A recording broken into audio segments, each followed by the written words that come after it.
6 o'clock, let's start the meeting. Let me find my glasses. Okay. So I'd like to open up the meeting. And one adjustment that we have to the select board agenda is that our town treasurer is not going to be here tonight, so we will not be having a town treasurer report. Is there any public comment that anyone would like to make at this point in time? Go ahead, Mike. The question I have is, I had a conference, and before I go any further, I totally acknowledge that the fact that the select board and all town officials have a rough job, dealing with everything, and I also acknowledge the fact that a lot of the things they do go unappreciated. That being said, approximately 2 months ago, I had a conversation with a select person, and conversation went into some detail about zoning and the ability or inability to deal with it. And I was told that I would have a response within 2 weeks. Obviously that didn't happen, that's why I'm here. So the question I have is, the town has zoning regulations, and whether they choose to enforce them or not is dependent on the select board. And if the select board chooses not to enforce them, what are the town people's options? I think I know the particulars of what you're talking about as far as the people that are breaking that ordinance, and we have chosen to deal with it through the state. The Department of Environmental Conservation has a enforcement wing to it, branch to it. So we contacted the compliance officer with DEC, and they have been dealing with that property in that case ever since. It's hard, it depends on the particular person that we're dealing with. These particular people, especially one of them, is pretty dangerous, and we were told by the state police not to engage with this person. So, and to be honest with you, when I called DEC, there are 2 compliance officers, and each one wanted the other one to deal with it. So basically they have made several visits and have something in process. I can't tell you exactly what's happening, but that's how we chose to deal with that particular situation. Are we talking about the same property, County Road? No, we aren't. We're talking about up here on Route 14? Up here on Route 14. Okay. That's my assumption. Am I correct in that assumption? Correct. Yeah. Okay. So that's the route that we've gone. Yeah.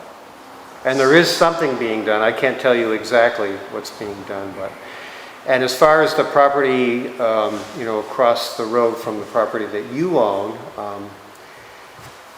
until somebody is actually living there, there's really not much that the compliance officer can do there, unless all of a sudden there's probably already 3 junk cars there. I'm not sure. I haven't driven up there, but so. Is there 3 cars over there, Mike? There's in excess of 3 motor vehicles. And the only thing I will tell you is, in dealing with that, what you have to look at is Title 23, subsection 4, that defines automobiles. And that is exceeded in all this. Now, the question I have is, how does the select board or the zoning administrator plan on how they're going to deal with it? And that being said, if they aren't going to deal with it, Because in some cases, it results in, you know, attorney fees and stuff like that. Just to refresh my mind, I don't know what is the violation there? Violation is that, number one, they're not in compliance with junkyard regulations. Okay, yeah. So, And number two is whether the town is going to deal with it or ignore it. And as far as I'm concerned, the town has dealt with it. I can call the DEC compliance officer again and let him know that there are more than 3 uninspected vehicles on that property now. And he will deal with it. We have, because of the particular person that we're dealing with, I don't feel that it's proper for us to send our zoning administrator there to deal with it, or any really town official. The person that we're dealing with has a pretty violent past, and the state police have said and asked that the town, not deal with this person. And if there are particular instances, to call, the state police have requested that we call them and they will come. Like when they were parking vehicles in the road so nobody could get by, the state police said if that happens again, to call them. in response to that, I mean, that just tells me that when somebody chooses to intimidate somebody, it works. It does work, you're right. And I have a problem with that. Well, I don't want to put anybody from the town in harm's way without some kind of police backup. Well, honestly, I don't think we have to. Because I think what you should be doing is notifying. My understanding is zoning regulations, the person who was held culpable for this whole thing is a property owner. And the people who are violating that, as of this point, I don't believe are the property owners. So I think the proper way to handle it would be to notify the property owner that they have to clean it up. And I don't know if that's been done. Is there a process for that, for notice of violation to go out? There is, in fact, we're one of the things that we're discussing tonight is a junk car ordinance to set up a situation where the town could notify that person. We could, and I know Diana has mentioned in her time as a zoning administrator that there was a warning letter that would go to a property owner when they were in non-compliance for junk cars. So the property owner in this case is a bank in Texas? No, the property owner is the person that lives across the road. Well, I haven't received any paperwork on that. Okay, so we don't really know who the property owner is, Well, but I guess I would add to that, if you have to go by the record, who the last property owner is of the property. Am I correct in assuming that? that would be, well, obviously, the property has changed hands, or the house wouldn't have been being worked on for a while. So Well, something, that's an assumption that the property has changed hands, because the town apparently has no record of it changing hands. They did, submit a property transfer tax return to the state, but I never got the deed that would go along with it, so I don't know what kind of a holdup it is, but if we hope to get the attention of that firm in Texas or whatever, yeah, I don't know if that's gonna So happen. would it be a problem to direct the zoning officer to send a letter of violation? You don't have to physically go to that, you could mail that. we could do that. That makes sense. That's what I meant. Correct, I agree with you. Yeah. So if there's a process for that, we should probably do that. We can do that, but don't expect any changes. I don't know what the next step is, but we're gonna Yeah. look at that, I guess, I don't Yeah. know. Well, there's fines associated. Right, Right. Yeah, there are fines, but. in the ordinance, zoning ordinance. It's awful hard to get blood out of stone. I know, yeah. So, we can do this sort of formal process, but, don't expect anything to change. Well, things can change if Yeah, there's maybe. fines levied. Well, let's send the letter and see what happens. I'm just saying, don't think that this will solve the problem, because just with the folks that we're dealing with, I don't feel certain that it will. So my response to that, to the select board is, what's going to bring things into compliance? Because it's your guys' job to bring things into compliance. I have no idea, to be honest with you. This is a good starting point. It's a good, we'll have to look at, I honestly don't have an answer, Michael. I don't know the answer to that question, but I'll look into it. But the fact that the intimidation thing comes into play here. And I've never let anybody intimidate me. And I can't believe that the town would let somebody intimidate them. That's a problem I have. Well, like I said, I don't want someone to get hurt. Well, the other problem is this. thing So doesn't- what do we do? Hire the National Guard to come and? I'm just saying you guys make a statement. Right, so I think it makes sense to send the notice of violation, we'll see what happens, but we do need to follow up Who with do we it. send it to though? The bank? Well, whoever the owner of record The is, last right, record of ownership. correct, Yeah. Okay. Which is the bank in Texas. yep, so we'll send that. I mean, I think we should direct the zoning administrator to do that, and Okay, we'll we see will. what happens. It's clearly his responsibility, it's not the board's responsibility. to Right, it's do not it. our job to send the notice, it's the zoning administrator's job. The board gets involved when it's time to hire an attorney and go Right. to court. Then the And it board- may get to that, you know, and again, agree with you 100%, I don't think we should be sending someone over there, but on the other hand, if there's a legal process we can initiate and get compliance, that we should probably do that. Right. Because I agree with you, if we don't ever do that, it'll be a snowballing type thing, that it's just, everyone's gonna start doing it. Yeah. And you have all the addresses we need for the owner of record, Diana? Oh, yeah. So yeah. just, we'll direct, Town records. the zoning administrator to send the notice of violation. Maybe they'll just turn around and give it to us and we can do something with it. Yep. Agree with you, Okay, That's all I ask. okay. agree. So any other public comment? Will you do that, will you contact, I'll contact Okay. Bob, yep.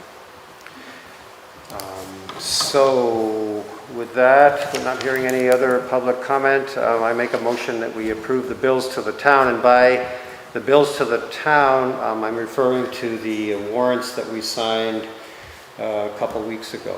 Okay, I'll second that. Okay, all in favor? aye, Aye. Okay. There's another bunch sitting down on the table, okay.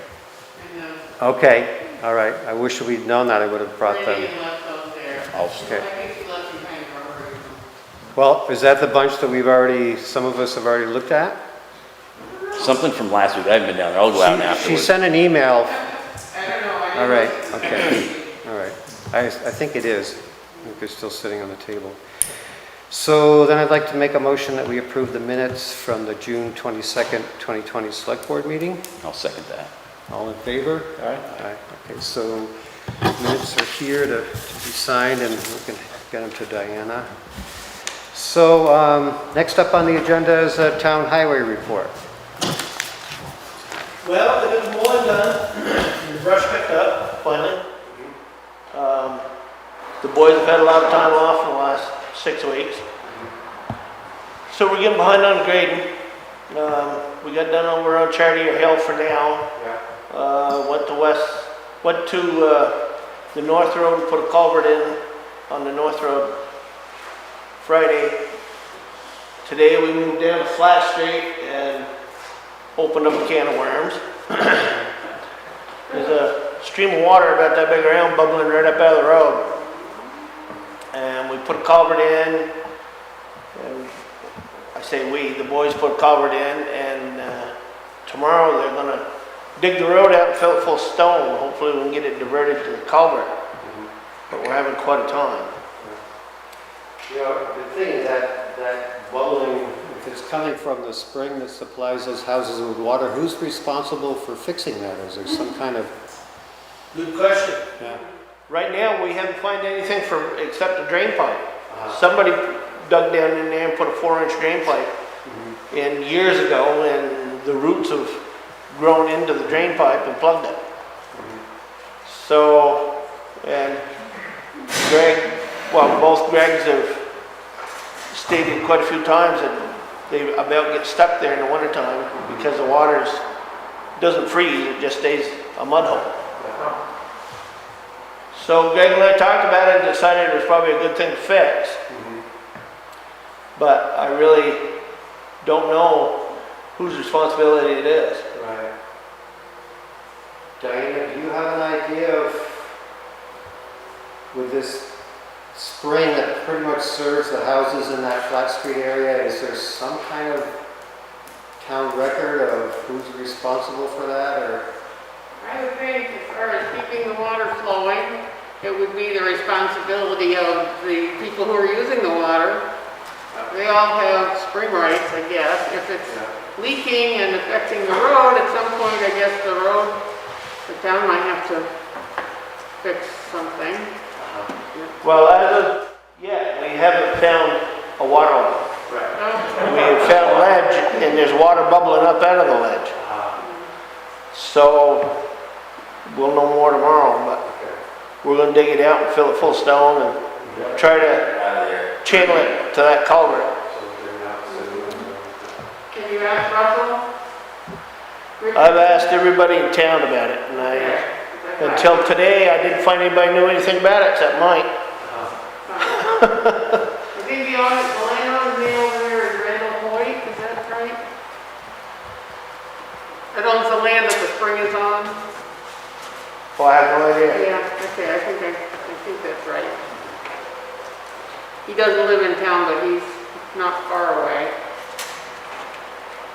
Yeah, we were trying to find any records on who actually is responsible for the water from that spring. Would be an interesting project for somebody. Once you get the culvert in though, it's kind of problem solved, or He hopes. What's that? once you get a culvert in there, is the problem? We put culvert in today, and we got a lot of the water going to it, but there's still one spot where it's bubbling right up out of the road. So, like I say, tomorrow we're gonna dig that out, take it away, and fill it full of rock, and try to get it, make gravity work and go to the culvert. You know, Greg and I have talked about it a couple of times. I don't know what else to do, he doesn't, so. Throw our best effort at it. All else fails, dynamite it. What's that? All else fails, dynamite it. Yeah, there you go. That's probably what it needs. And then nobody there will have water, and then there will be another king of worms. Problem solved, yeah. And as soon as we're done up there, we're coming down to working back to the fire station and get rid of that rack. Did Timmy say anything to you about moving your trailer over here? Probably tomorrow night, that's soon enough. Oh, yeah. Yeah, we'll get that taken care of, get it cleaned up best we can, so when they do decide to blacktop it, it'll be, Yeah, because that's on the list, we'll get, we gotta, need you, and they will do that. okay. We got a lot of projects lined up. There's a culvert up on East Hill, it's 18-inch, and it's nowhere near big enough. They have trouble with it every spring. I told them that told Greg I'd talk to you guys tonight about putting a 3-footer in there up the hill, probably 50 feet. The 2 culverts, we need 2 lengths, and it's $2,600, so it's not real cheap, but it ain't real bad. And I think it would make a big difference in their spring work as far as being muddy just below the 4 corners up on East Hill. Sounds good to me. Okay. And he said something about, you talked about a culvert. Yeah, yesterday over on the end of Cranberry Meadow Road, Yes. by the temple, the beaver had plugged up a culvert, so I had to crawl in to open it up. And as I was getting up to the sticks and stuff, the whole bottom of the culvert is just, I mean, my hands and my knees were breaking through the So you broke the rusted culvert? metal. You broke our culvert? Yeah. I did, yeah. You get insurance? So, Can't believe it's this. definitely pretty well rusted. So that's gonna be about the same deal. I believe that's a 3x5 squash culvert, and we're gonna, what Greg and I are thinking is to put 2 3-footers in side by side and do away that 3x5. Because there's no way without a major pump that, without getting that water to go through one culvert where you put the other one in, you're never gonna do it. So there's 2 more 3-footers. Do what you gotta do. All right? As long as you guys are in agreement. It's the beginning of the fiscal year. Yeah. If you gotta do it, I'd rather have it fixed now than in January or something. Yeah. Yeah. Yeah, there was a sinkhole around that culvert. This Yeah, past- we'll fix that too. There's an 18-inch culvert back this side a little ways that keeps developing a bigger hole. But we have the 18-inch culverts over there, so when we go, we're gonna do all three of them. Last fall, when I noticed a sinkhole at that 18-inch culvert, and I could look down in, I could see the culvert, and there's a coupling, it's a metal culvert, but there's a plastic coupling where the two pieces are together, and the plastic ties had broken, and the coupling was open, and obviously the water was flowing through the space in it. But, so. So we're gonna put them on the agenda then. Okay. Okay. Yep. Yeah. Have you got a lot more lined up, or are you? We got one culvert to do up on Hunkhorn Road up in East Hill, out by the past the Keene Farm. It's on a class 4 road, and it is, I would say, the frost last where it popped it right up out of the ground. So we gotta go put that one in. There's a couple more on East Hill, but actually and there's that one over on Dog Pond Road by that little yellow house you and I looked at. Oh, right. Yeah, we put a culvert over there yesterday, so we'll be over there when we leave here. We'll go over there and do that one. And then we're going to Greenwood Lake and fix that brook and that hole there. Greg Grizzly is finally back from vacations and time off and taking his wife to the doctors, and so we're going to start grading roads and cleaning berms off and stuff like that again, get them back up in shape. So in the next week or so, things should change quite a lot.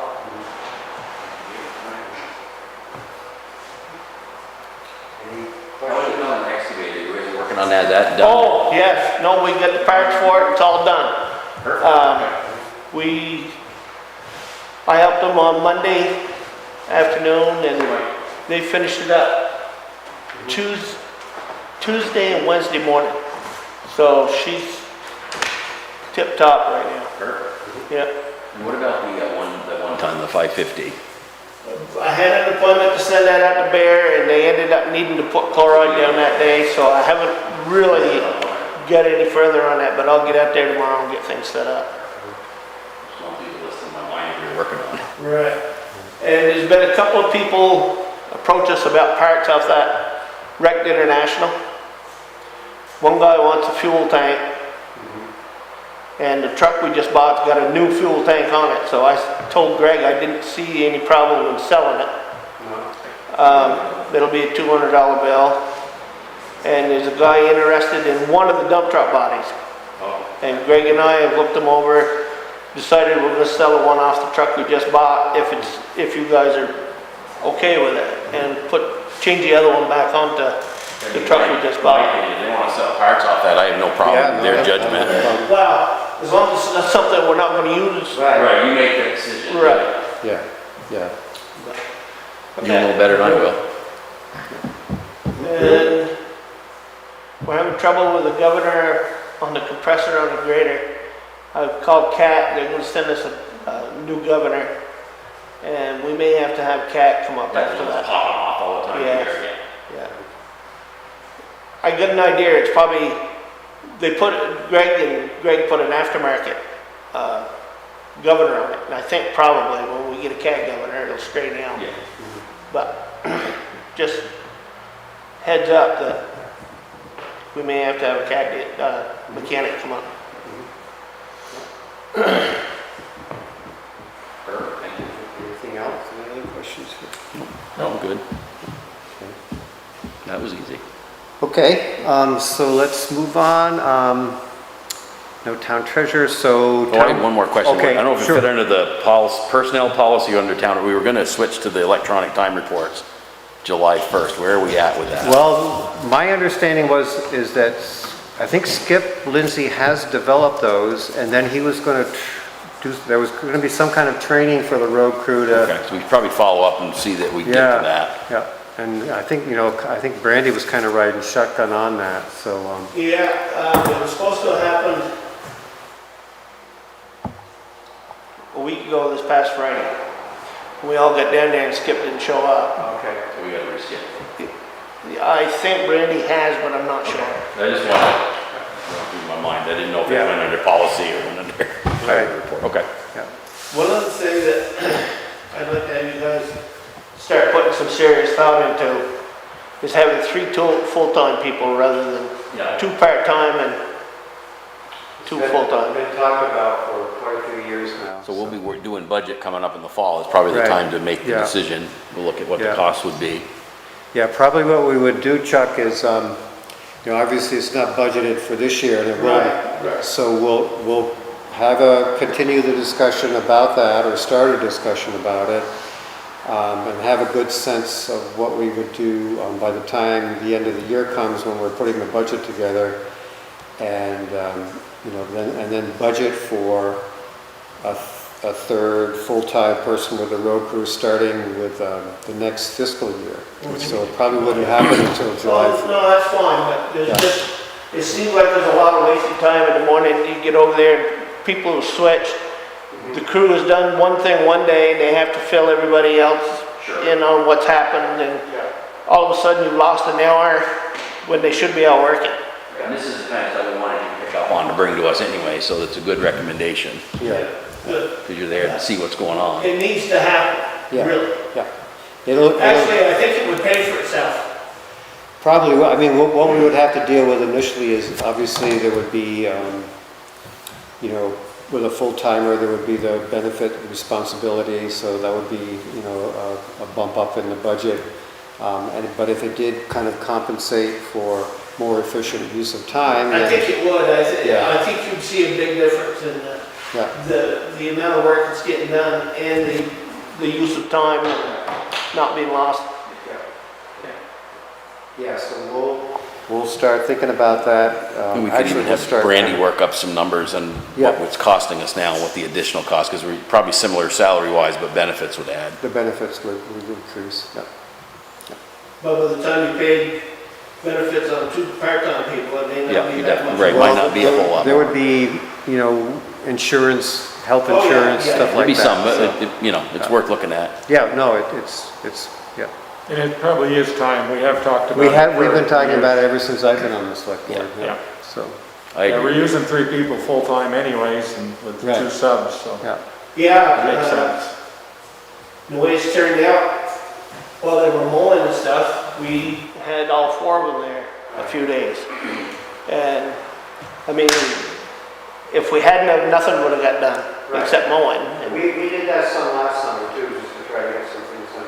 We had all 4 working for a few weeks, actually. It was a stretch of time. So, yeah, and sometimes that has to happen, yeah. Yeah. The other thing is mowing. Greg brought up the fact, and I knew it before, about buying a mowing machine to go on the loader. Yeah, we did discuss that for a bit. Is that, Yeah, Quite a bit, actually. for a stretch, yeah. is that something that's right out of the question? No, it's not out of It's not out of the question. I Maybe think I'm telling you that. at the time we were discussing it, we were hoping that what we pay out in rent every year, that amount would basically could be applied towards the mowing attachment for the. Because it's 50-some bucket thousand is what I recall, right? Yeah, 40, 40 okay. some- yeah. I just checked. Just under 50, okay. Yeah. And it turned out to be a little bit more, and then we were just kind of hesitant to, It was the wrong spend time the of money. year, we were, right. yeah, we had. We also And were there were looking all at these other. We were combining with some other purchases, the whole thing Yeah. went by the wayside, but again, the whole brush cutter idea was still a good idea to me. Yeah, it's a very good idea because in May, first thing in the morning when the roads froze up, they could be out there cutting brush, and then we wouldn't be losing 2.5 weeks right in the middle of June when we really ought to be. Cut brush whenever you wanted. Yes. I mean, you could even cut right up until snow flew, and I suppose on flat road you could cut after snow flew, but. So I mean, I guess in my mind, bring us a written, estimate, All right, I'll get and we it. can look at it again. Yeah. I think it's probably the same Yeah. it's attachment similar that. money. Yeah. It got a little convoluted, remember we had 2 or 3 We items we had, were we looking at. had, we had, yeah, different things that we It were was- trying but to, yeah. Yeah, I mean, and we do, you know, we have, you know, it's a new fiscal year, so there's a new installment in the HERF fund. We could, Because it is a shame to have to take all your time for the week that we have to just cut. And then if you want to go cut more, we don't have any equipment to go do it. plus you're spending a lot of money that just, you know, it's rent. It just goes Right. out the window. Exactly. Right. You know, there's a reason that guy's renting it. Right. How does he put money? Yeah, bring us a proposal. I will. So while we're talking about spending money, you know, I'm just thinking of truck replacement. And the reason I'm thinking of it now, I know we've decided to at least wait a year, is that it's my understanding that if you want to replace a truck, that you've got to do it a year ahead of time because, you know, just to get it scheduled. So I'd like you to think about, you know, those 2 10-wheelers, when, you know, and we're trying to think of a way of, you know, replacing one and having time in between to allow us to build Allow up us the to HERF fund. not be paying for 2 or 3 trucks Yeah. at once. So I'd like us to, you know, we kind of dropped the ball on that one too, but I'd like us to think about that and maybe look at what we're gonna have in the HERF fund. Because I've started looking at that spreadsheet, I just never finished it. 'cause I was Right, working yeah, I on was this trying to other get some stuff. figures from Brandy, but I must have asked. Yeah, well, there's a lot of arguments to replacing trucks. Yeah. I mean, neither one of them trucks have got anywhere near 100,000 miles on them yet. They ain't even broke in. I mean, So, you know, That's kind of where we're looking at your feelings, what you think we ought to be doing. right, that's kind of what we're, yeah, okay, I'll give it some thought. Balancing all that stuff of where, you know, I don't really want to be in position, I will just speak for me, of paying for 3 trucks at once. No, well, you I'd like to can't. be paying for 1 truck, or ideally, if we're putting enough, we did transfer money into the HERF from last year, I'd like to get enough money in there over time to just pay for the next truck, which may not happen in the very next purchase, but by the second purchase, we should have enough money in there to just pay cash. with this year's installment, this new fiscal year's installment, we have almost enough to pay for a truck, and I don't want to do Right. it right off, but I'd like us to start thinking about how are we gonna replace these 2 trucks, the plow trucks, the big ones, so that we can spread out the time between them. You know, if we wait a couple of years on one, then we've got to wait a couple of years on Right. the other one, and we're getting out on the far end of when it should be replaced. I mean, can we replace the plow frames? I mean, those are the things that seem to, Well, I've been looking the plow frames over, and I got a buddy that's a welder, Jeremy Walsh. I think you said you knew him. And I've talked to him about coming up and spending a couple of days, August, September, whenever he's got a chance. And I don't see anything that wrong with the plows. I mean, the shoe's been tore off, but we'll order new shoe brackets right from the company, bring them up here, put them on, and if they haven't been staying, we'll reinforce them, so they will. But I haven't seen a lot of major problems with what I think you're gonna have a lot of trouble with, the plows. okay, good. I would, well, just off the top of my head talking, I would think it, in a couple of years, it's probably time to start thinking about changing, or replacing them. Okay. So even if we thought about ordering next summer, that would give us a 2 years to the next truck. Yeah. Because you got to order a year ahead of time. Yeah, and we had an arrangement with the bank, they're fine with, Yep. even if we purchased it, they would wait until, Well, kind of hopefully the- we'll have the cash next time. Yeah, the flush, Be able to the pay flush for it. time, the year to make that initial payment or to buy the thing outright. The goal is to be able to buy To them just be able to outright buy them outright. and get rid of the interest that we Well, pay. yeah, really, it's the only feasible way to do it, really. Right, is right. You can't be paying a lot of interest for a lot of years. And that sounds really good, you're telling us we got a couple of years that we don't have to. I'm thinking you do. I haven't talked to Greg about it. He and I haven't talked about trucks much. He was upset they didn't get that last one, but then we started getting the grader straightened out, getting the excavator straightened out. And as I said, He's get those leveled trucks. off. Yeah, I mean, my thing is if those trucks need some work, get it done. Yeah. Before winter, if it needs hoses, if it needs a spinner, if it needs Right. welding, get Actually, it done. We need a change for each one of them. Yeah, so He's just, got that's a the type order. of just do it thing. And I'm gonna go to New Hampshire, pick them up when they come in, but it's not a big expense. The reason I brought it up tonight is just to, you know, it'd be good for us to have a, kind of a long-term, Yeah. ahead, you know, just some idea of what we should be Yep. doing and how we can. And It's then on we my can look- list to work on that spreadsheet, but I didn't finish it yet. Right, don't worry about it. Okay. And then we can, you know, we could actually sort of plan, you know, looking at how much we're gonna have in that HERF and the reserve fund, so that we can try to implement, you know, buying these things outright and. Yeah, if we can get another couple of years out of it. We should have more than enough to buy a truck. Yeah, yeah.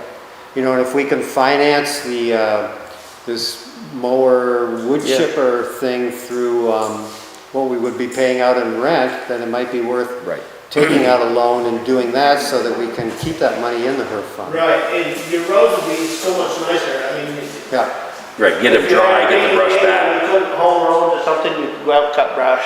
I mean, it's only a 10-minute job to put it on and take it off. All right, did Greg show you a little video? Yeah. it's a nice Yeah. It is, a very nice machine. Okay, well, Yeah, we should look into that seriously. If you bring this next time, we'll take a look at it. Yeah, well, and we'll look at, the financing of it. I mean, we had it kind of, I think I might have filed away somewhere what the financing would have been. we'll get hold of something and get it updated. Okay, yeah, New shot at it. okay. Mhm.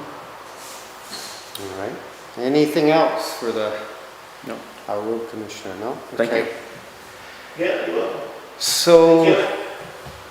Diana, town clerk's report. Well, I'm gonna be overwhelmed with election stuff for the next month or so.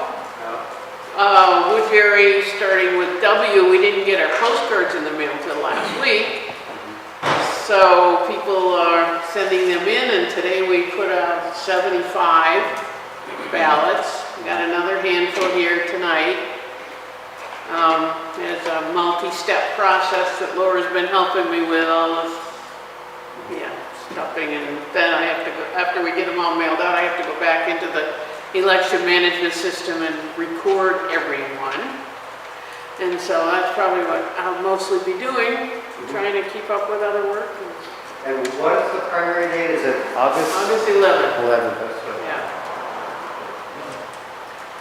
So what's the kind of plan for the, is there going to be a place where people can come and vote and other people are going to vote by mail? Well, or- the idea is, the whole vote by mail thing is to keep people from having to come to a place where they're gonna have to be 6 feet away and they're gonna have to wear a mask, and all our election workers and all that will have to be dealing with all kinds of different people. So the less we can do of that, the better. And hopefully, I mean, there'll still be voting here for people who want to bring in their ballots, or who forgot to mail in their postcard or whatever. But the idea is to minimize that.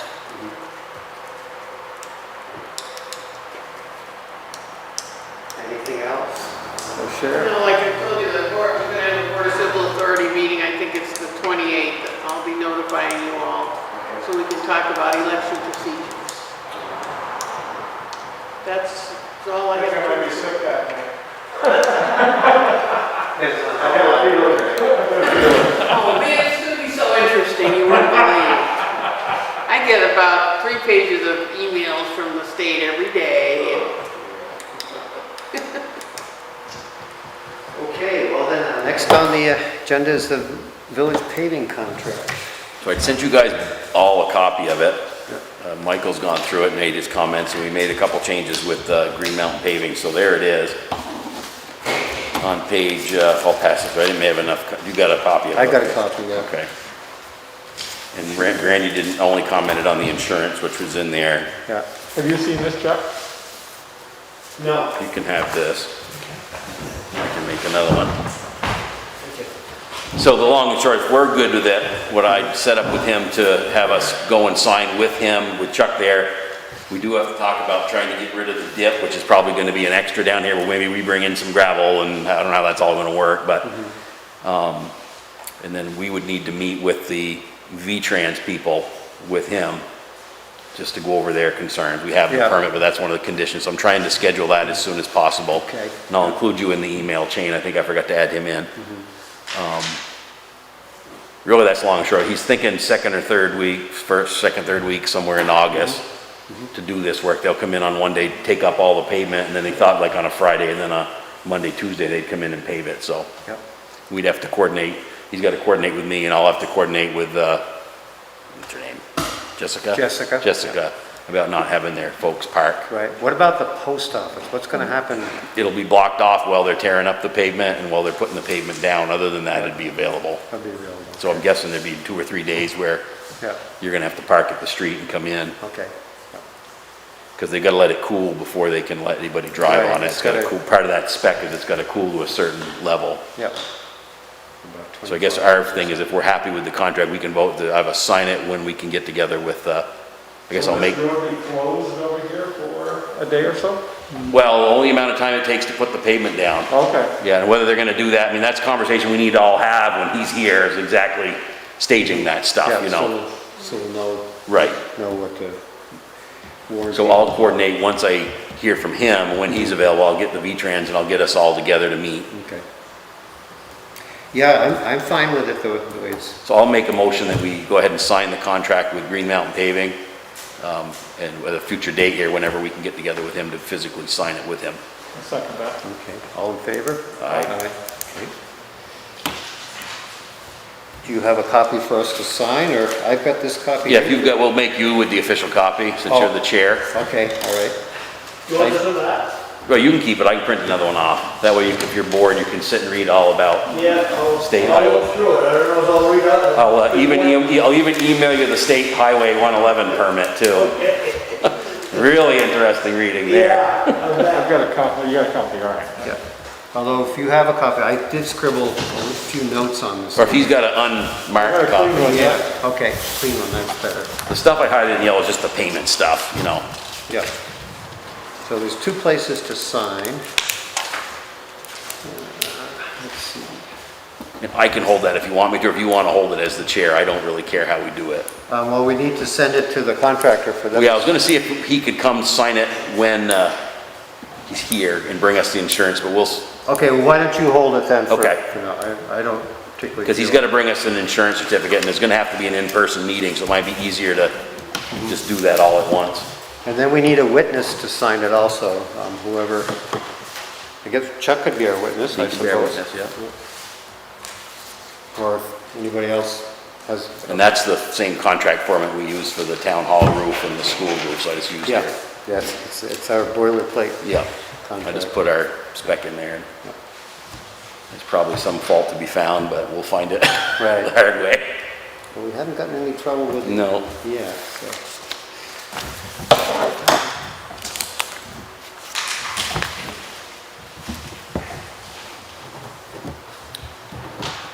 Should we put a date out, should we date it too, or you want to?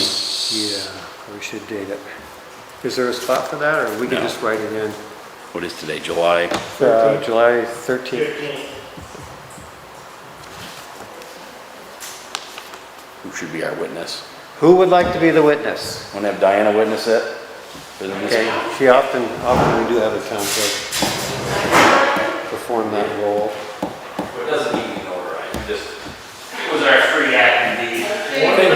Things going well right now? Yeah, Thanks. yeah. Like I said, business had a lot of time off, we're getting behind on grading, but, Man, he's had a lot of time off this year. yeah. That time you, right when you came in and then since then? Then he took a week of this year's vacation last week. Well, three days of vacation. But, which is fun. I'm not so We much take these into- off, is everybody comfortable? We could ask everybody, are people okay with taking their masks off? Everyone's Can't. okay? I can't breathe. Leaf, are you okay? Yeah? I'm Okay. far enough away. I'll probably I leave just mine can't on. breathe through it. Yeah. I'm having a tough time, I'm gonna have to go outside. Okay, so we can move on to the town constable topic, and Laura has done a lot of research on it, so I'm going to give her the floor on all this. All right. I spoke with the constable from Callis and the former constable from Roxbury, and I interviewed them on the phone about what their responsibilities were, what they were finding they were needing to do for people. Both towns are comparable to the size of Woodbury. There's no police or, municipal water or any of that stuff, no departments like that there. I also reached out to VLCT, and I spoke with them, with one of the lawyers there and the guy that handles law enforcement through VLCT, and gave them a list of all the questions that I had about constables. So there's a couple really important points. VLCT believes all towns should have a constable, that all of us should definitely have it. Right now, according to VLCT's lawyers, they said that Woodbury has been an appointed constable, but it has to, in order to appoint somebody, you have to have a town vote saying that the select board can appoint the constable. So we need to research whether or not that's ever been done, because if it hasn't, that has to happen before you appoint a constable. Okay. Well, we used to have a constable, I don't know if it was ever decided at town meeting or not. Going back, Dan Brush and Larry Rossi, there was some kind of something happened there. Larry thought that the constable should be elected rather than appointed, and Dan thought that anyways, a long time ago. But there was a vote on which way to do it, whether to appoint or elect, and I think the decision was to appoint. But I'll see what I can find for Laura. His exact words were, it would be important to know if the town actually held a vote giving the board the authority to appoint it. If it has not taken place, then it is an elected position and anyone can run for it, using the normal process to fill any elected position. There are incompatible offices. The select board cannot be the constable. Nobody in the select board can be the constable. That's good, I like that. However, if there's not a constable, the default is the delinquent tax collector. I'm sure there's a conflict there. Yeah. Like you didn't have any more delinquent tax collection. Yes. So obviously that's an issue. The other thing is the whole training thing. If you want to give a constable law enforcement responsibilities, which I think has already been talked about, then they would have to go to Police academy. police academy. But you can appoint one without giving them those roles. They still can issue municipal enforcement fines for, like, if somebody breaks an ordinance. If they're given that power by the board, they can still issue those fines on behalf of the board.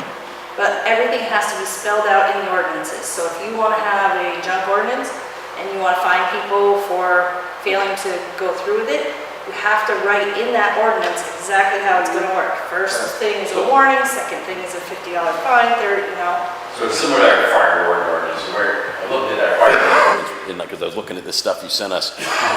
We never finished getting the ticket part of it done, because we have to have you contact, the board chair contact, forgot what it's called, the municipal court in some way, and get us a number. And I think I was working on that with Skip, I want to say, and it kind of disappeared. We never finished. Okay. All right, So I was supposed to be able to issue tickets through the municipal enforcement court, but it raises more issues than when you read through it. The problem becomes, then you got to collect evidence, and you're going to have to pay somebody by the hour to do all that stuff and go to court. A stipend ain't going to work for that. Right. Because if I have to write it, so you think speed as a fire warden, that could take hours and hours and hours and half a day in court. So you're not going to get that with that. Yeah. Right. Well, I did ask Wilson, he was the Callis constable, if he's ever had to issue a fine. He said he has, but the way they approach it is they issue a very small fine, like the minimum amount that they can, $20, and 90% of the time people will pay that fine and try to fix it because they don't want any more trouble. So most of the time you don't end up, he said he's never ended up. They issue fines with my state law, I got to collect evidence, and there's a lot that goes with it. You got to be able to go to court and show the violation. They also said that if we have a contract with Washington County Sheriff's Office, we can request that they will enforce our municipal. We can ask them to go and serve tickets to somebody if we have an issue. Okay. But it may cost us more money to do that. As we do this, we just got to finish that process. I just realized we never quite finished it Okay, with the well, fire warden stuff, with the let's fire, finish it. with the burning ordinance. Yep. Because I looked back through my stuff and I was like, it never got completely finished. Okay. So Washington County sheriffs do the same duty as the town constable would be doing? The state police could too, is my understanding. They can do the enforcement, but they are not, I mean, they can do anything that a constable would do, but they're not considered a constable, and the VLCT thinks we need somebody in the town as a first point of contact. So if the state police say there's a problem, can you go just, see if there's really a problem? They can drive by, call somebody. They don't have to engage or try to break up a fight, but they can say, yeah, there's an issue, get out here, I know Ken Silk has taken advantage of, in different situations as the animal control officer, requesting the assistance of the state police or the sheriff. State police, Yeah. did you get help from the sheriff? I think it was the state, I think the Washington County, Usually I it's the mean, state police. my memory of requesting something like this from the Washington County Sheriff's Department is that they told me that they did not do enforcement. They've worked for us when they were here, because I've called them, when they're here with the fire department, I've had them do stuff for us. They'll But serve they won't a, come, you'll have to get a state police. they'll serve a, whatever you call it. The warrant or something. For Yep. somebody for $50, or that's what it used to be, but maybe they would deliver a. Yeah. Because the whole thing kind of morphs into this ordinance as we want to do, because that whole process would have to be fixed. And I spoke with the Wolcott enforcement officer, so I'll share, I mean, I could talk about that now, but I'll share that when we're talking about the junk ordinance. But did Garrett Baxter mention anything about different levels of constable? Because in my memory, when we did a whole policing kind of thing 4 or 5 years ago, I think you were on the board too, Brian, when we did that. We had the state police come, we had the Washington County Sheriff's come, we had some guy who was actually interested in being a constable from he was in Irisburg, so we kind of looked at all of our options for policing. The state police came, and the end result was that there really wasn't much of a choice. I mean, we talked to the Hardwick Police Department too, but I remember when we were talking about the constable, that there was mention of at least 3 levels of what a constable could do, and I don't seem to hear that anymore because I asked, there is still. Yep, so I asked him what functions could a constable provide without the law enforcement training? And he said there's several of them. Serve civil processes, destroy animals, kill injured deer, help the health officer, serve court orders, remove disorderly people from town meeting. That's listed on the website. We found That all can be done without the law enforcement training. Okay, right, If the board directs them to, if they're appointed by the board. okay. If they're That's not elected. too bad of a level for us to be at. You're not getting out with unruly, disorderly conduct, Right. drunken people. That's a nice little entry level to this position. Okay. Have you considered reaching out to anybody in town that does have law enforcement training? Like, there's a specific person that we've talked about a little bit. I don't know if he'd be great for the position or anything more about him, but I do know that he has law enforcement training and lives in town and has helped out. He helped out something with the fire department a few weeks ago, you know what I'm talking about. And he would have all that training already. Don't know if it's a possibility. But that's if you want to go to that next To level. that level, right. Yeah. Well, I think then what we should do, we've been discussing it, I think we should probably start putting pen to paper and come up Right. with what Well, responsibilities. in my mind, this thing morphs into these ordinances that people are coming with too, is maybe working with, if we're going to do this, which we'll talk about next, you start having, like, we got the burning ordinance, and we need to polish up how you're gonna compensate somebody when that goes sideways. Right. And if we begin to get more ordinances, you need someone that's gonna be, the same argument Michael was here with this morning, is like, who's gonna, and it can't be our job. Right, We're not gonna be able to manage that. and it's good to know that there's a conflict of interest, so that, Yeah, and it's not gonna be a $500 a year job, it's gonna be an hourly yeah, rate job for, just like we pay a zoning administrator or something, I don't know how we're doing that, but. yeah. That's the other thing, like zoning is enforceable with the zoning officer, with the zoning administrator. So he could be authorized from the board to issue violations that are zoning violations if the board gives him that authority. Because I think it's dicey because of the time factor. It can be very time consuming to chase these things down. So you're gonna go down that road. I'm not advocating, I'm just saying, you're gonna go down that road, it's, saying, oh, you gotta do this as a volunteer, or you gotta do it for $500, it ain't gonna work. No. Because nobody's gonna say, I'm not putting up with that headache for, No, it's not. particularly going to court. Not pleasant work to do. No. There's also liability insurance specifically for a constable. Uh-huh. So I got an idea of what that. So I think those conversations kind of, in my mind, morph together. Yep, yep. Did you get a price for the liability insurance? I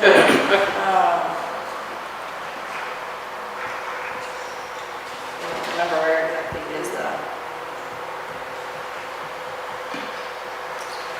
I don't have it right in front of me, but I can get you It it. must do PLCT probably. Yeah, he said that there is an average, to have a constable, especially with law enforcement capabilities, it goes Yeah, it was a considerably, liability. so. Yeah. Yeah, I thought about it. I don't remember the last time we had liability insurance. I have no We idea. definitely would want it. Yeah, I don't remember having it before in the past, Yeah. but maybe it's new. It's another That's level. nice. So I put together a whole binder that has all the information that you guys could ever hope for about constables. Great, thank So if you want to check it out. Plus, when you get to doing this, you're gonna want to have a clear policy and a clear directive of what you can and can't do. Exactly, That yeah. way the person has to stay in their lane and stay in that. Yep. That way if they go outside of that, you protect yourself. They know Yep. you've given them clear direction, so Yep. that's why I think it morphs really nicely into our next conversation. Yep. Yep. And I know I looked on the website, some judicial something or other website, and they had a section about constable, and they had pretty much what Laura was listing as possible responsibilities. Gary, do you have any thoughts about?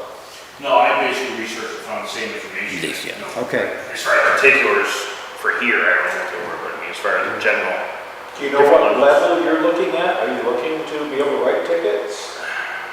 Not in a law enforcement capability, no. I mean, ordinances maybe, but not anything further than that. That's what I was kind of imagining, going to more of that lower level ordinances. Yep. If we're gonna have ordinances, they're gonna pay somebody to write tickets and go see problems. Yeah. Yeah.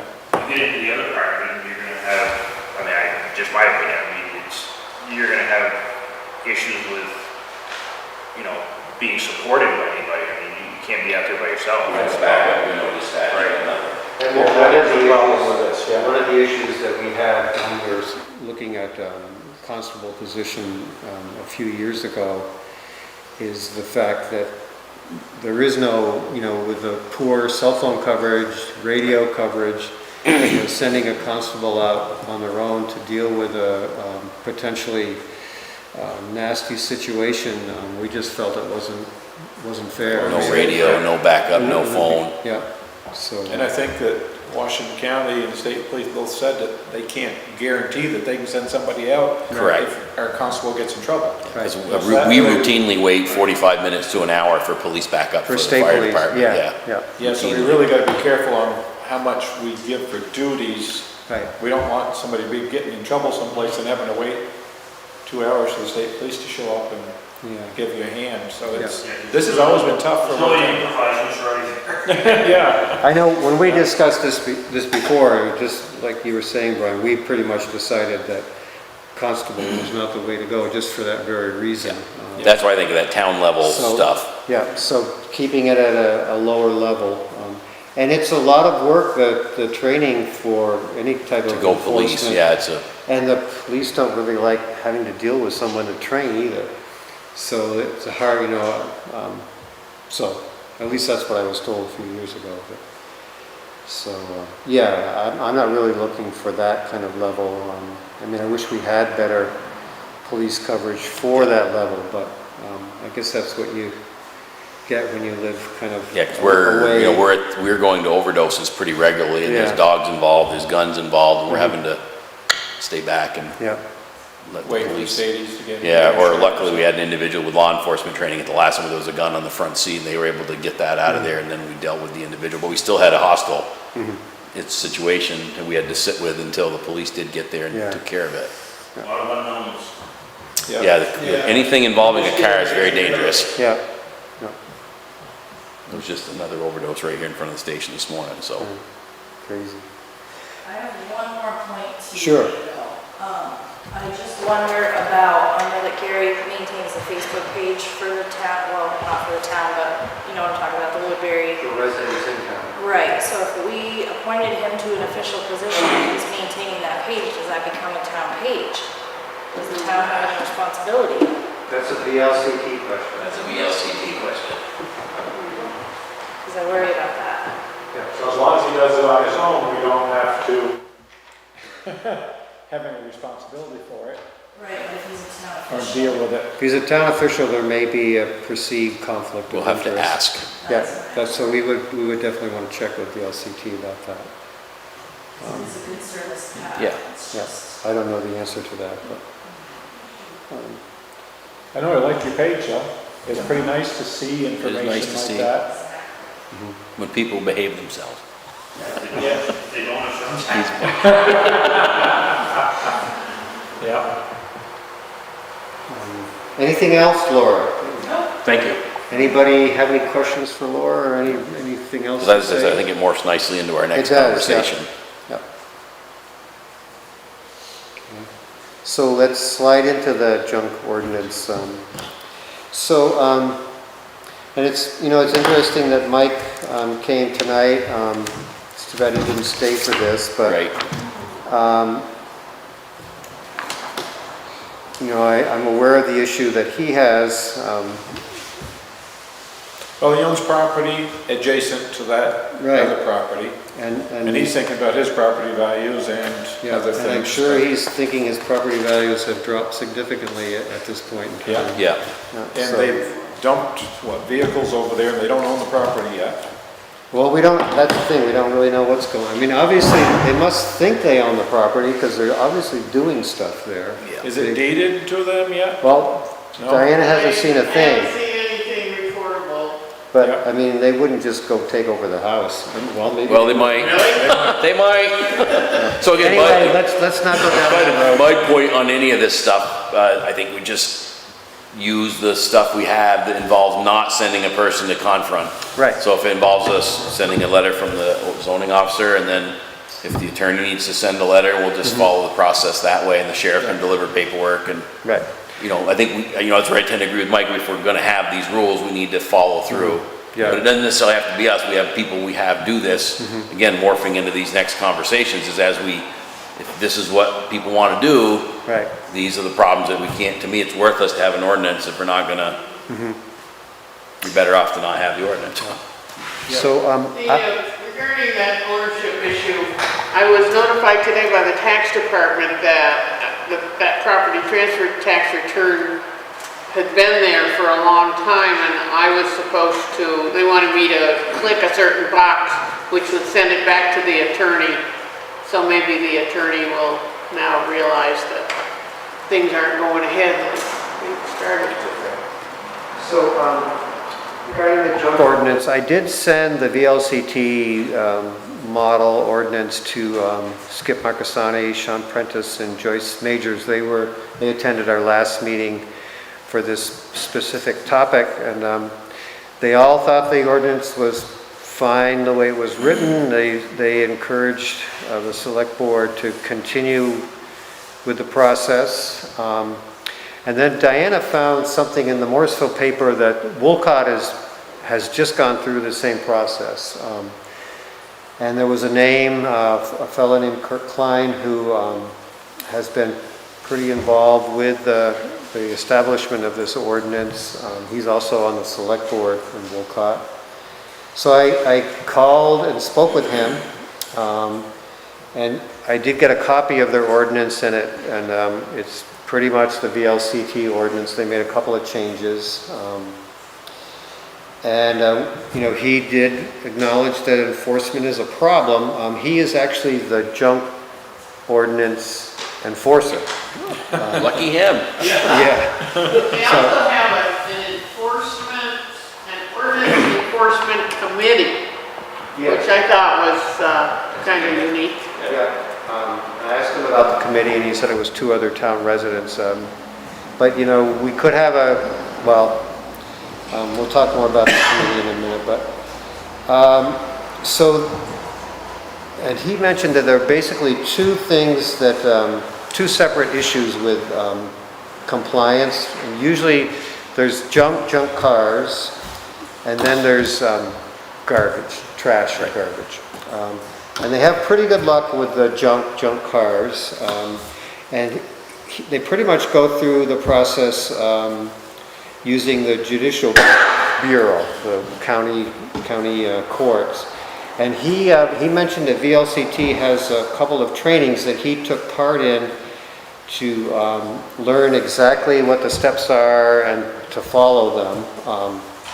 But he said usually, when you're dealing with junk cars or junk, going through the process of warnings, etc., that, when it does get down to actually involving the court, that it usually takes 3 or 4 months for the thing to get resolved, or to even get a court hearing. Correct. So it's a long, slow process.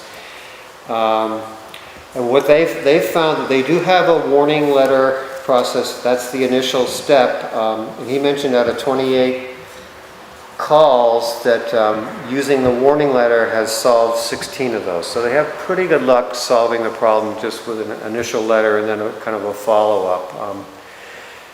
Part of the complaint process is that, and it's usually an abutting landowner that has the complaint, is that they have to submit a written complaint signed so that they have something concrete to go on for this whole enforcement process. And then the issue with garbage, they're still trying to figure that one out. Trash, garbage. Usually it involves people of pretty low income or drug addiction problems, and usually the two go hand in hand. And he said that they're still trying to figure that out. One of the things that they've tried having is just trying to get neighbors together to work it out. And I guess that really depends on the person that the issue is with. And Diana mentioned this ordinance committee. He just mentioned, I asked him about it, and he said there's a couple other residents in town. He didn't really mention whether it was a zoning administrator or any other town official. We could have a committee if we so thought, and I've just been thinking about that and who would be on it. And it does seem to make sense that if you did have a committee, that it would be whoever the enforcement officer is, whether it's a constable or whatever, the zoning administrator, other people like a select board member. We could figure that out if we want to do that. So that's pretty much just looking at my notes from that conversation. He's more than willing to answer more questions. One of the thoughts that they've been playing with as far as solving the trash garbage issues is that they might, some people have suggested that there be like a one-time voucher system that the town would have where they would actually pay for the accumulated garbage and trash to get hauled somewhere. Some people think that's a good idea, and obviously other people don't. Other people don't. Yeah. So, Well, we've done that in one instance so far, and it's just recollected, so. yeah. Kurt was encouraging in the whole enforcement thing.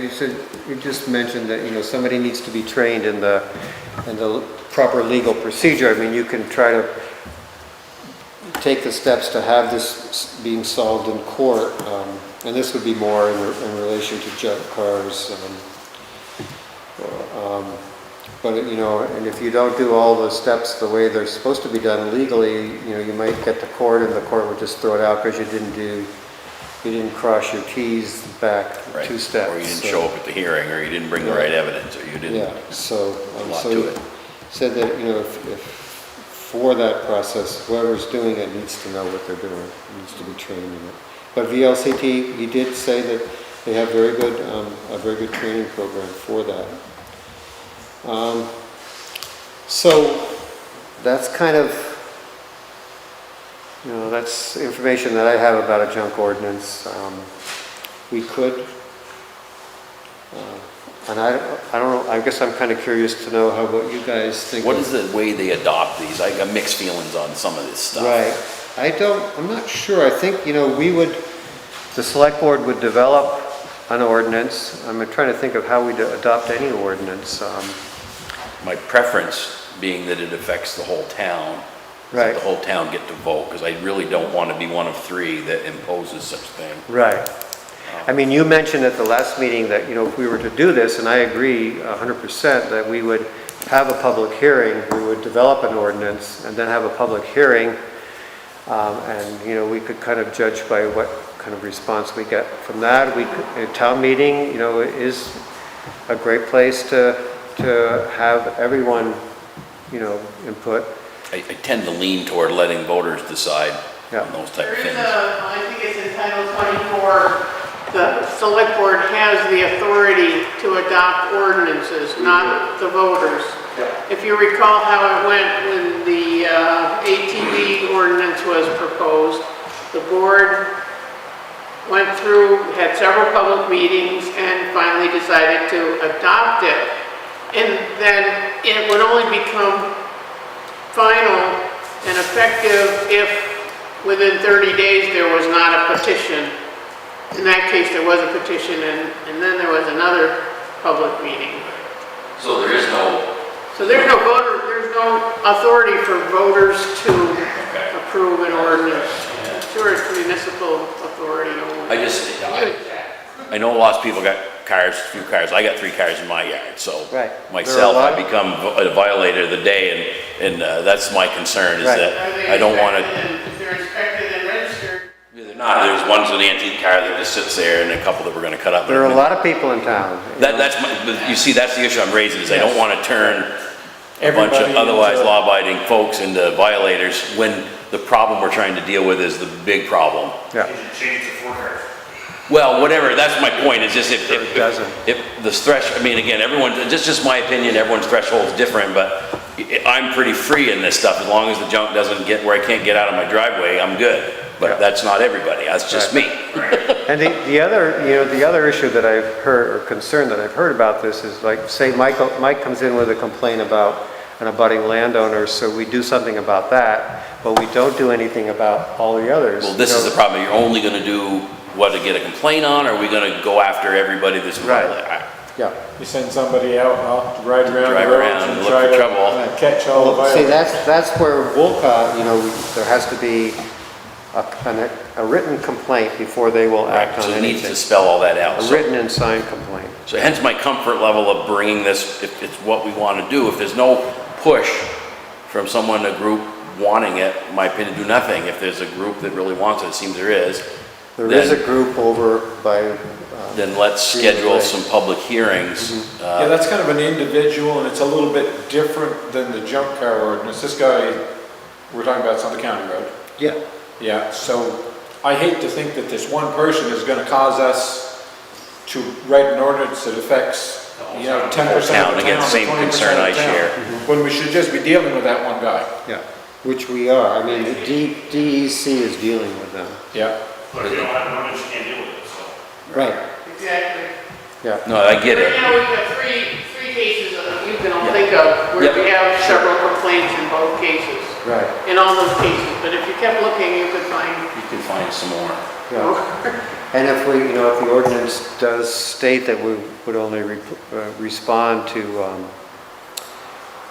a written complaint, Because, I'd just Right. like to get the That public's, helps a little bit more in Opinion. making people accountable if they want to Right. complain, yeah. rather than just random. More, some people are more tolerant to something like that than others, so it's like my neighbor. Yeah. As long as it's not devaluing, the value of the property next to you or whatever. And I know that's, Mike's issue. I mean, yeah, he's got a problem, I'm not marginalizing his problem. Yeah, it's probably a little different than the vehicles, it's the whole total property. So I see both sides. I just want to be careful not to create right, bigger problem than we wanted to create. yeah, yeah. What about doing another survey monkey kind of thing where we get Sure. people's feedback online? That's a good idea. Why don't we, Just gauge it, have a hearing. that would be kind of an initial public hearing before we, do people feel that this is something that would be Do they good to want an do. ordinance for it? Then what would your threshold be? There's a lot of questions that would come up. I think you should have something to put on the table before you start asking questions. Yeah, 3 vehicles seems like a lot to some people, but Not to those of others. us that have cars, that's not a lot of cars. Yeah, but it doesn't have to be three, you know? No, no, I understand, that's again, I'd love to get people's, Right. I mean, state Feedback on statute, it's 3. yep. But that doesn't mean that the town's ordinance has to go by, or does state statute kind of override? Who's gonna enforce the state statute? That's the question Yeah, again. they're not coming out. Right, Because again, we've got the email about a wake ordinance now. You see, we start opening Pandora's box, next thing we'll be worrying about waves and, right, yeah. So that's my point, it starts to get, yeah. Yeah, what's the number? That could be asked too, that could be one of the questions.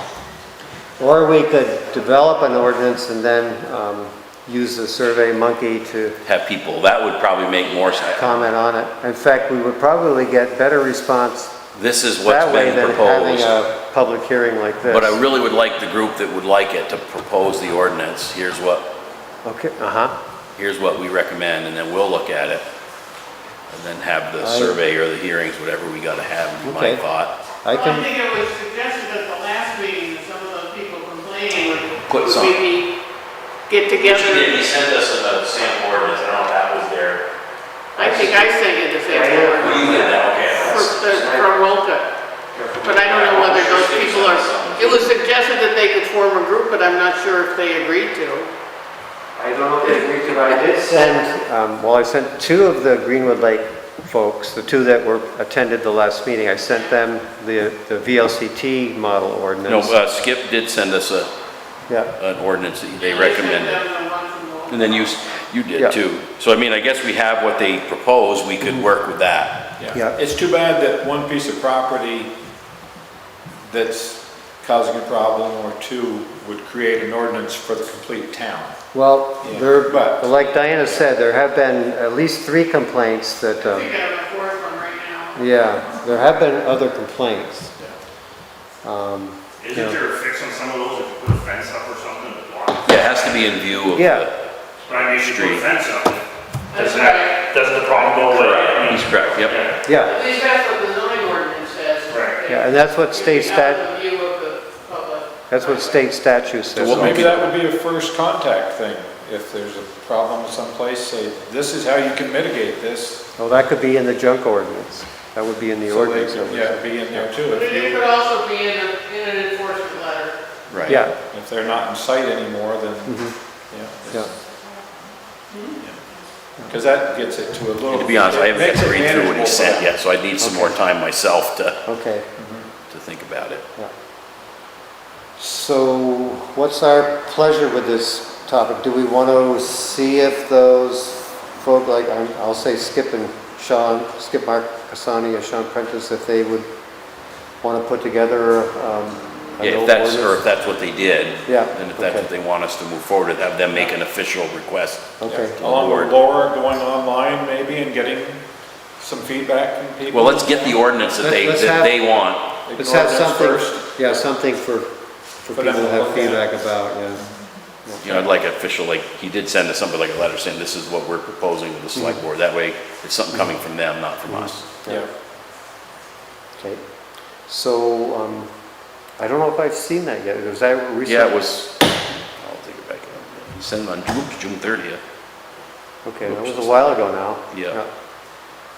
Okay, I probably just did read it and have totally, Yeah, it was sent to you and me, Brian. yeah, okay, all right, well, I So guess dig through your email. I'll look for it. I just didn't get to read it. Okay, well, I'll look for that and then I'll contact Skip and tell him that the select board would like the proposed draft junk ordinance to come from them and we could perhaps have it on the agenda again for our next meeting.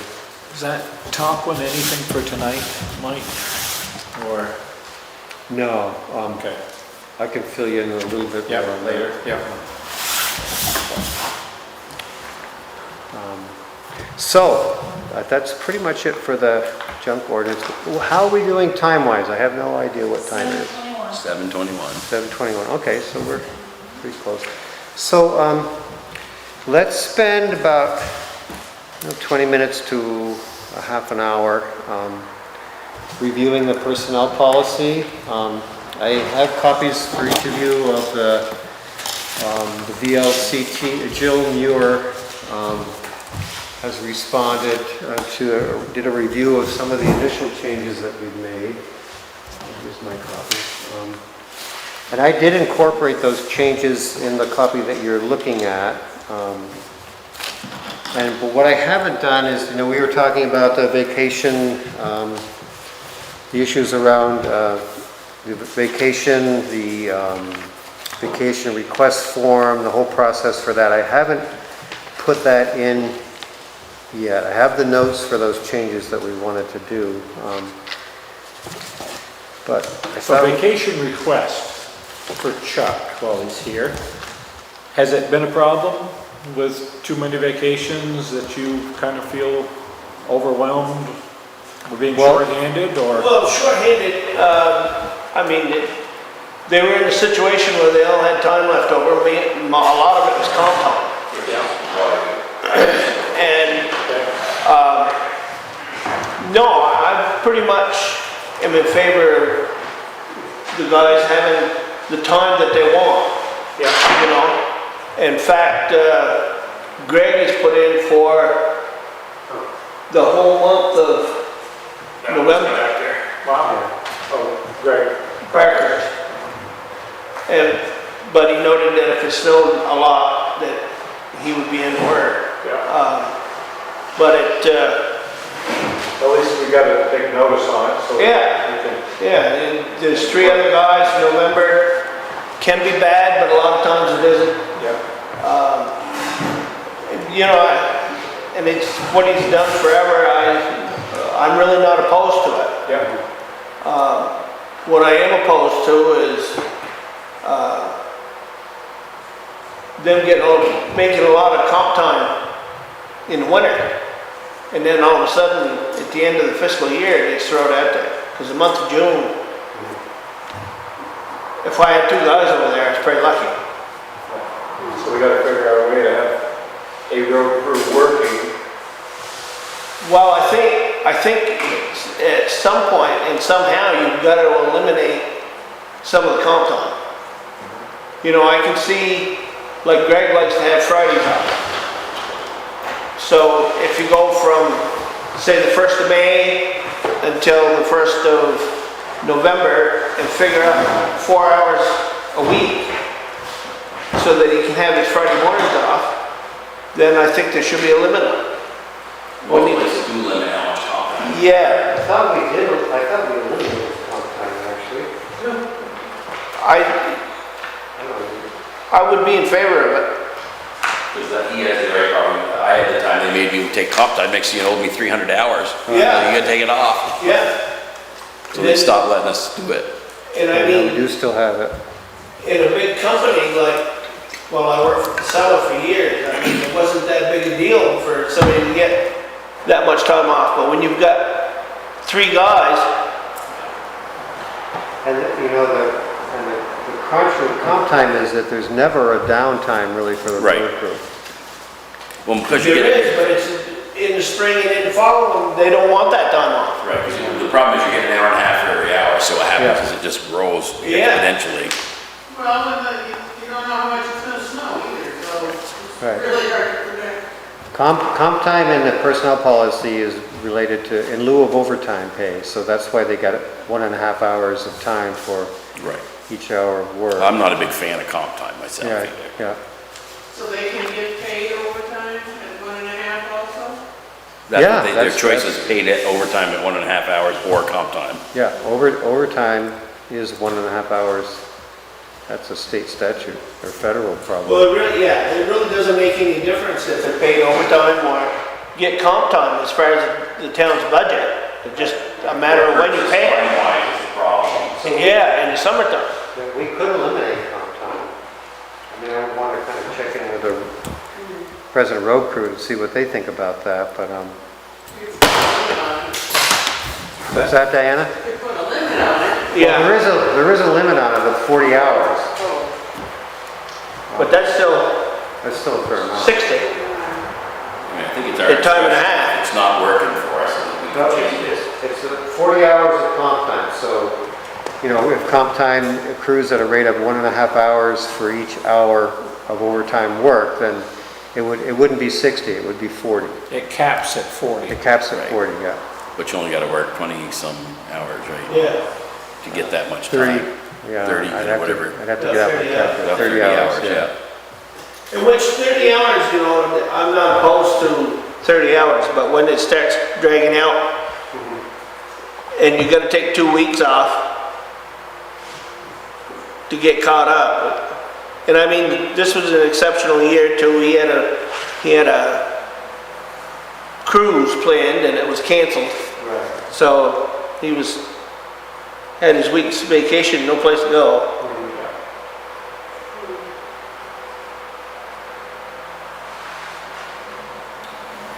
Yeah, we should sit down But at we some gotta point in fix the time. problem that he's having, that we've had this last 2 months.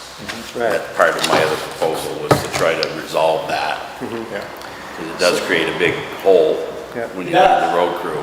So what we had talked about was that, you know, there would be, and I know Brandy was,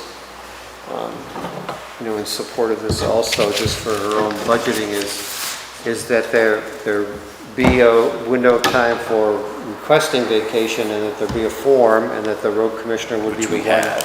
would review and approve that, so that people aren't taking a vacation, you know, unexpectedly, and giving plenty of time, so there's time to plan for, you know, who's going to be doing what for work. And I think the proposal we adopted was the A day. day for day. Day per day, yeah, yeah. and I- Week for week.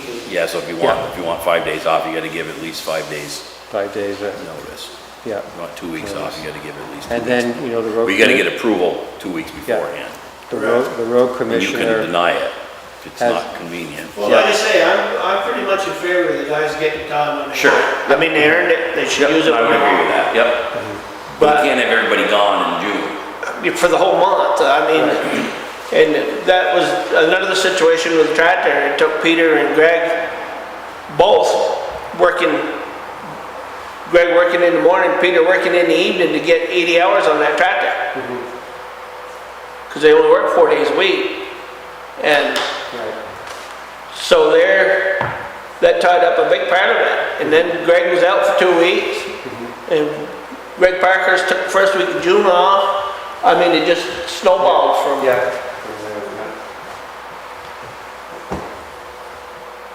But as far as refusing them their vacations and stuff like that, I have no intentions of it unless it's a real bad situation. They just gotta work, Right. they just gotta work it out so everybody's not gone at the same time.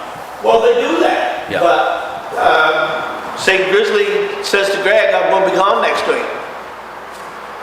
Well, if he tells him on Thursday afternoon he's gone all next week, kinda leaves you hanging. Yep. Right, which now you gotta get at least a week approval for that. but- Right. And, you know, a week's not too bad. Most everybody can deal with getting a week off or working around somebody having a week off, but when it starts tying into everybody, and then you've got 4 to 5 weeks where you are really short-handed and Yeah. nothing's getting done.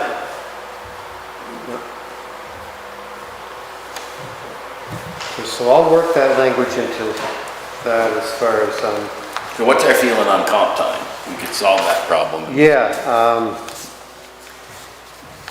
I don't really think it's necessary. I would think, you know, if we pay them the overtime, then that solves the problem. Yeah, I tend to, because I know where I work, in most other places, it's solely at the discretion of the employer, Right. Yeah. whether they pay you. So don't- So what if they decided they want comp time and then the end of the fiscal year rolls around and they decided they'd rather get paid? That, it's in there, they gotta pay them. They know, They do that? yeah. Yeah, Probably just creates such an operational problem. You get an extra week, or I'm not even opposed to the time, but just with such a small crew. And how do they must have to indicate to the town treasurer that they are gonna take what they would be normally getting in overtime pay as comp time. There must be some kind There of must be a indication. code they put in there, they wanted it as Yeah. comp time, not overtime. Yeah.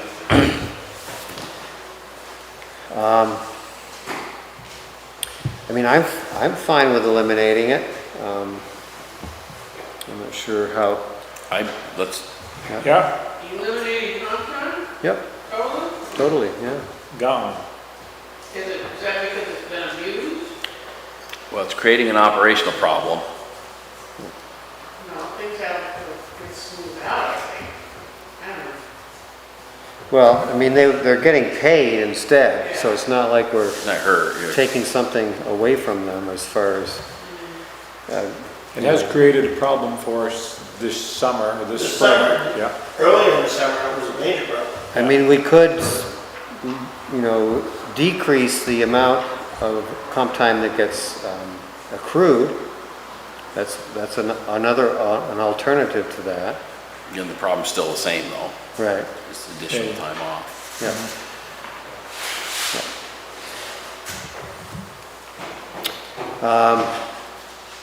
I'm fine with eliminating it. I'll just make a motion that we eliminate it. Okay, I'll second it. all right, all in favor? Aye. Okay, so there, that's, If it doesn't work, we'll fix it. yeah, We'll try something. okay. Exactly. That old saying, if it ain't working, try something different. Keep trying the same thing, you ain't gonna fix nothing. That's stupid. So what they have in place for comp time right now should be paid out? Should be paid out, yeah, Yeah. if there is. if Or they there can is- use the time. Yeah. If they're still, it's still, the policy still says what it says about, Right, we've made this change, but it's still not really official yet. until Okay.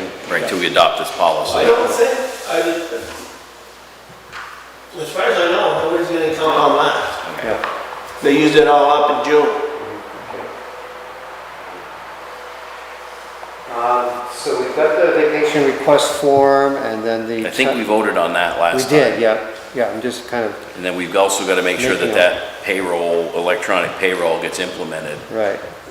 So do we want that in the personnel policy or will that just be what, I think it's just gonna be how we do our payroll. okay, yeah, so, There's only one way. yeah, yeah. Now, we're gonna have to sit down with Chuck and go. Well, you're over- working, I guess Brandy and Are you, Skip are supposed to, Yeah, Yeah. well, I went down and, a week ago Friday when the boys went in. apparently, they no show. Yeah, so, everything was pretty cool. I mean, they had some questions, Brandy gave them the answers, and I don't think it's gonna be a big deal, but. so there'll be something in each truck or? They got that electronic log that Skip gave us, I think Okay. everybody saw, which talks about what Yeah. machine you used that day, and that's what we're looking to have filled out. Whether you're on the grader or hauling sand or what it was you were doing. So each of them will fill that out at the end of the Correct. day or whatever? End of the day or week, I don't know, I don't remember looking at it, but. Well, she's got it set up for it to be filled out at the end of the day. Every day, okay. Because they were concerned about getting there at 3 o'clock in the morning and have to log in and everything else. And Brandy and I talked about it and I said, well, I can see their point there. You get there at 3 o'clock in the morning and you got a foot of snow on the road. And the last thing on your mind is logging into a computer. Logging at the end of the day. Right. I mean, when you get back, there's half hour before you time to go home. Right, go on the computer, just fill out your time sheet. Yeah. And they were all good with that. And she seemed to be. And Okay, good. So, what I'd like us to do is address the questions that Jill Muir sent to us in regards to the personnel policy. And just discuss those a little bit. To go by page here, Yeah, this page page. 9 is first. Yeah. So, in section K, so let's find that. Section K. Page 9 is the first page Yeah, at the top. paid yeah. leave time. She says the policy alludes to 40-hour per week employees. Do you want to look? I've got 2 copies of this, Chuck, if you want to. well, I don't know that. It doesn't, yeah, Thank you. just to. So the policy alludes to 40-hour per week employees and 20-hour per week employees. Do you have part-timers who work other than 20 hours? I prefer to write policies that cover all bases in case a different scenario occurs in the future. Thus, I would provide leave time to all part-time employees who work 18 or more hours proportionate to the amount received by full-time employees. So prorated basically is what the 18 plus hours corresponds to the Vermont earned paid leave law. Which page are you on now? Are you looking at the email? I'm looking Okay. at this, Gotcha, yeah, the email from Yep, I Jill got you. Mueller. Yeah. So in our, and we broke it down to 40 hours, 20 hours, because kind of based on what our part-time road employees are, that's kind of the ballpark number of hours per week that they work. So, I don't have a problem with changing the Nope. 20 And that's hours. kind of why we went to them to get this direction, so we probably should follow it. Yeah. Yep. And I know in a previous personnel policy, it did mention 18 hours. Yep. So, okay. So that's question number one, or suggestion number one. In section K, same section, the town clerk and town treasurer are provided leave based on 18 hours per week. Is that what they work? She's asking. And you guys work rough, it depends. We're probably have to, but we try Yeah. to keep it to 18 hours. Okay, so later, section L, which is the next section, just find it so it's in front of me, page, where is it? Let me find it.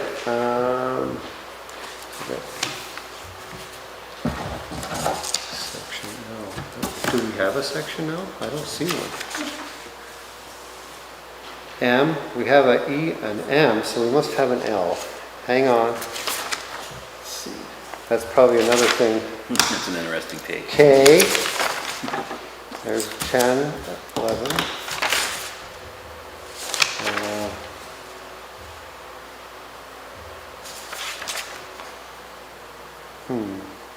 E.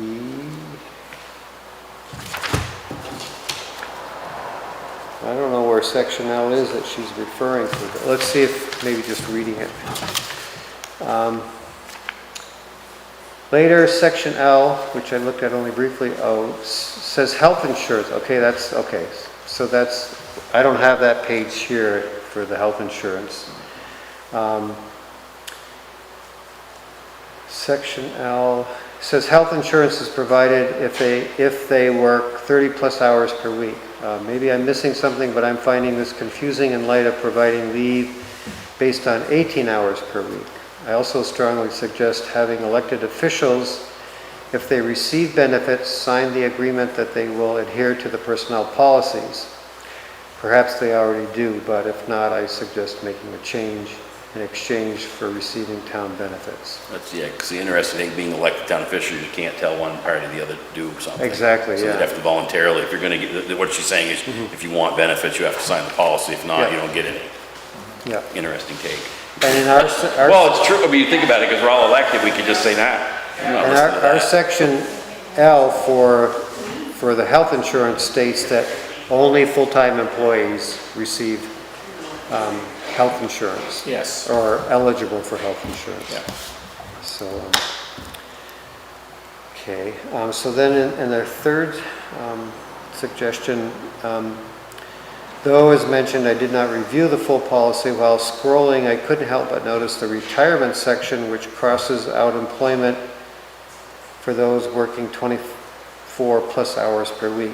VEMR's requires all regular employees who work 24 or more hours per week and not less than 1,040 hours.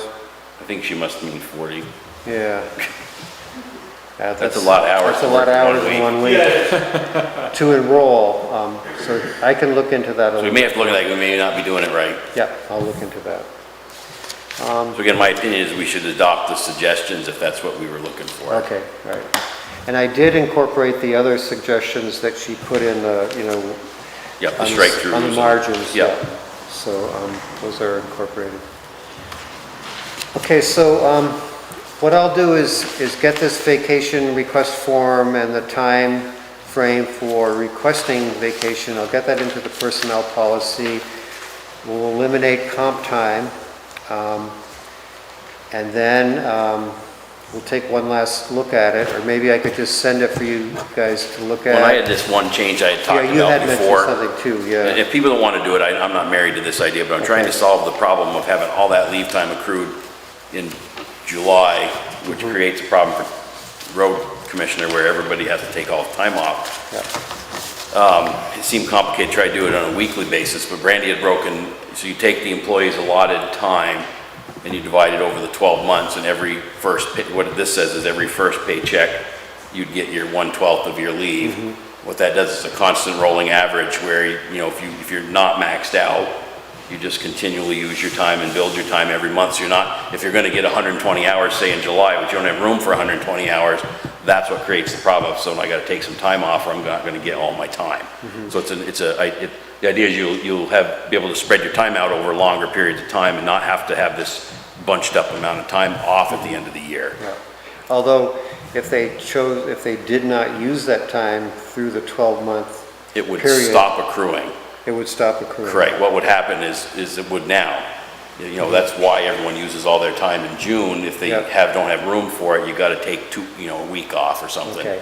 This So- would help that problem because in June, you'd only get, or July, you'd only get 1/12 of your hours, and it would just continually build. But then after 12 months, you'll have your total. Correct, you get it all. If you haven't used it, you're still gonna have something. Well, what it would do is you wouldn't be getting all the hours in July, so you wouldn't necessarily have to take any time off in June if you didn't want to, because you'd have room for it to come, because it's not all coming at once. That's the thought. Okay, I'm not married to the idea, I'll shut up about it if people don't really want to do that. yeah. And then what I said is consider a transition when you make it of assigning half the time sick and vacation in the transition period, because the concern was I wouldn't get enough time off to. That's what Gretchen said. Right, so that's what I'm thinking is the transition time. I didn't write that language, I just said consider a transition time from now till January where you'd give half the time and then it would switch to the 1/12 per month on the first paycheck. Just so to fix that problem. Right. It is a real problem. Yeah, I mean, he enjoys hunting, that's what Yeah, he wants it's not to do. fair to change it and I used all my time and now I don't have enough time to take my time off. So Right. Agreed. So anyway, that's my thought, you can look at it. Okay. Yeah, I still don't totally If understand. nobody it, agrees, but- I'll shut up. Yeah, No, I think it makes sense. okay. You're earning the same amount of time, but what's happening now is if you only, like you max out at 120, and I've got 20 hours on there, or whatever the max is, and Brandy's gonna give me my 120 hours, I only get 100. So I say, oh, I gotta take the 20 hours off. That's what you're trying to prevent. Also, if you give people their whole amount in July, it's possible people, I mean, we haven't got anybody No, like no. that, but somebody could have used it and take the time and then quit. But the thing on my proposal that is struck through, which I feel that should happen, is the payment for unused time. That would also go. Right, we talked about that last time. So that's the two things, and I didn't write language about the transition, we could. Okay. Yeah, just So simply- let me just ask a couple questions to help me understand this. So each month, let's say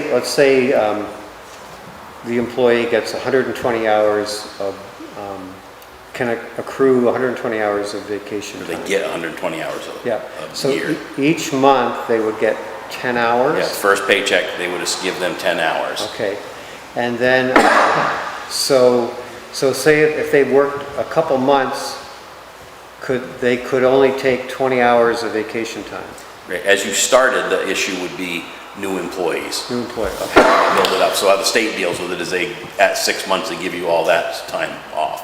Then Right. it starts accruing to fix the problem. yeah, People that have been around a long time, it's not gonna be an issue, because if they had 20 or 30 hours left, it would just carry through Carry through. July 1st, where now they gotta use it or lose it essentially, or we gotta pay them. so at the end, so each month, with this 120 hour, scenario, they would earn 10 hours of vacation time A month. a month, and that could It accrue. would build every month, so if you didn't use it, you'd have 20, then So at 30, the, then so at the 40, end of the fiscal year, they would have 120 hours. 120 hours, Right. yeah. And would that accrue to the next year, or? Yes, it would just carry over until you hit your max, Till you whatever hit the max is. Okay, So you gotta keep your eye on when the max is. They're already doing that every year now. okay. So that would that mean then, like, let's say they work 3 months, they've accrued 30 hours, they couldn't take, like 2 weeks vacation? The problem is the very beginning of the system is how to, we have to have a transition language for new people coming in, and as we start, if we choose to go this route, you've got to assign a certain amount of time to the very beginning, so you have a block you can take off. Yeah, okay, Once you're working the system, it works great. yeah. But still, a new person coming in can't expect to have a paid week. Right. And I know at the state, you don't get you got to work your 6 month probation, they give you Right. your 6 sick days, and then once you pass your probation, they give you backdate your 6 annual leave days that you would get, and then you have them. And then from then on, you earn so much every paycheck. Yeah, And then like, once it builds up to a couple hundred hours, because you can, what is the max, 2 something? Most people, I didn't look at it. can't, yeah, 200, I think You it's just have to be 200. careful when you're close to the max, but what it does is get rid of that end of the year push to have to use a certain amount of Right. hours. If you had 40 hours, you could just leave it there. Right. And you're gonna earn 10 or 20, whatever your amount you get based on your years here. Instead of like what they did this year and have to take it all off at once. Right, I think, to me, I'd like that, but I don't wanna, people really don't wanna do it. Right, But they get personal time too, right? yeah, yeah, And that would be assigned still based, and you just get that all. Yeah, but if, say you work 3 months and you want to take 2 weeks off, You have your personal time. you could use your personal time. I mean, really, what difference does it make if it's personal time or vacation time? Well, personal time should have a definition. I think in most cases, it's a definition, like, well, like if you work for the state, if you have to go to a funeral unexpected or something, you have something that you have to do right away, some obligation or a doctor's appointment when you don't have sick leave or, things like that. That's what personal leave is supposed to be for. It's not just another version of So, I would vacation suggest time, but- doing this, if we don't, I still would be in favor of striking out the paid at the end of the year thing, even if we don't decide to move forward with this. And I'm not asking you to decide tonight. okay. You can think it through, and I don't even have, if you want to run it by them and say, see what their opinion is. Well, the only opinion that Greg Crackers voiced was that he wouldn't have time enough to be able to go down. And I would definitely agree, and we need to have a transition, which we just have to Right. have that. And I told him, I So said, the well, transition for new employees, which would need to be assigned half your annual sick and leave time. Nobody gets vacation time in their probation anyway, which we don't have a probation, but. Yeah. you Yeah, can't so take- this wouldn't affect Greg. As far as Right, if his you time. decided to implement it in August, we'd have to figure out exactly how we're gonna do it. I don't, Yeah. because it's already past the beginning of the year, or we could ride it through another year, I don't know. I'd like to try to fix the problem. Because it seems to. well, he's gonna, if the weather cooperates at all, he's gonna have most of his time used up in November. Okay. So, it may not be that big a problem this year. Because I think once it runs through a year, everyone's gonna be in good shape. Right, I do too. It's just a matter It's of just getting there. getting used to it. And I just wanna, if we wanna do it, just make it fair. I don't wanna make it so someone can't take their vacation or. Right.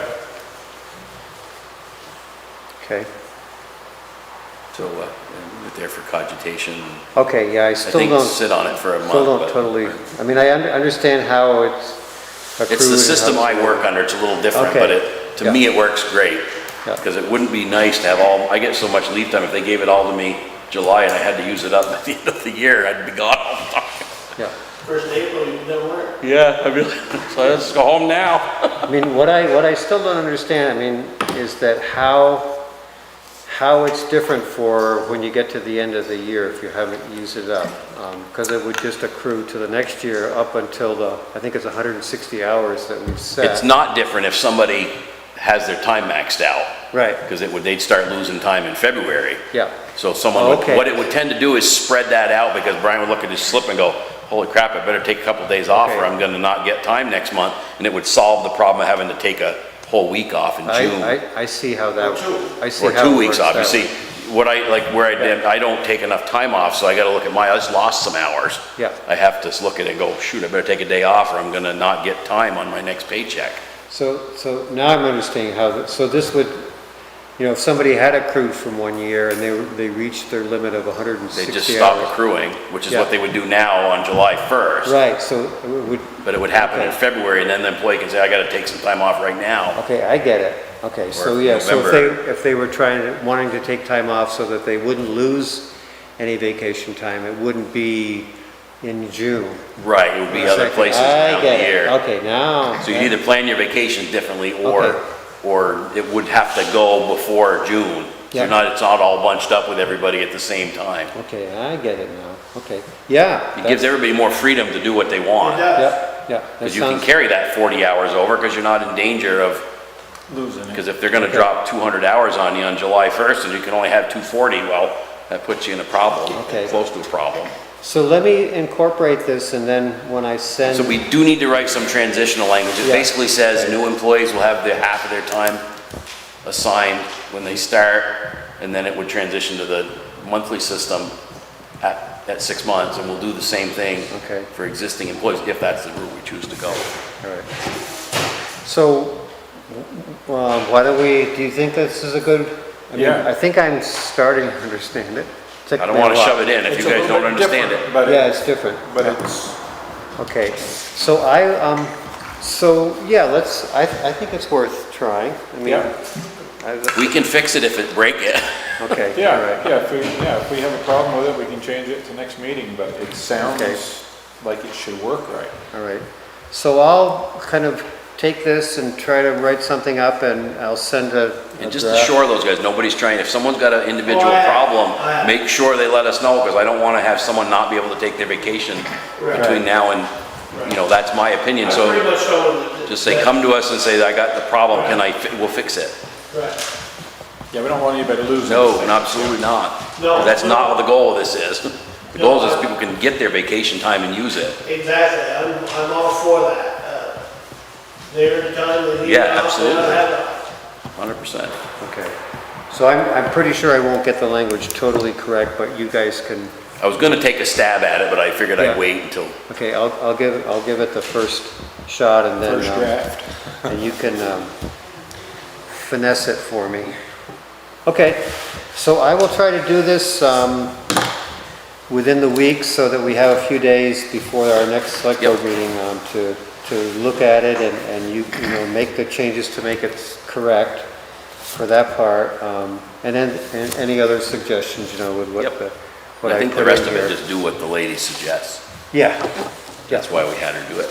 yeah, that's why we had her do it. Yeah. Okay, good. So I just have a few updates that I wanted to share. Any other questions about the personnel policy before we move on to that? Anything else? Statements of outrage. Okay. So the Town Forest Trail, the last couple of weeks, the Vermont Youth Conservation Corps has been working in the town forest, and the first segment of the trail, which is over half of the proposed loop for the trail, is complete. Starting at which end? Starting on the Town Farm Road. Town Farmer, Yeah. okay. And there was a little bit of money left over, which will allow the Conservation Commission to also put in place a kiosk at the trailhead. That's cool.